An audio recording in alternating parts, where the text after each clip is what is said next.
Hey, Brent Garrett, Sirius Plumbing and Air Conditioning. I'm the president of the company, and we get a lot of calls about, hey, what can I do to protect my home when I'm on vacation from flooding my house? One of the most important things you can do is with your water heater is install a flood stop. What a flood stop does is exactly what it says. It stops your house from a flood.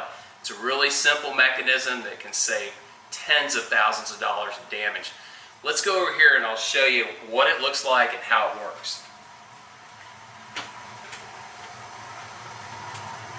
Now you see this box, it says flood stop right on it, and you notice that there's a red light flashing, which means that we're okay.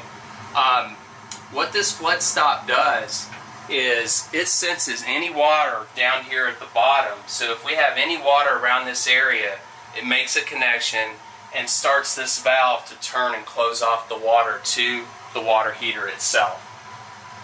So that's what a flood stop does. Here again, it's something that can save you tens of thousands of dollars in damage, and when you get back from vacation, you have had a great vacation, you won't be so sad because water's going out your front door. If you have any questions about this, you can reach us at 972-235-6600, or you can email us a question or send a service request to us at www.siriuspac.com. I'm Brent Garrett, president of Sirius. Have a great day.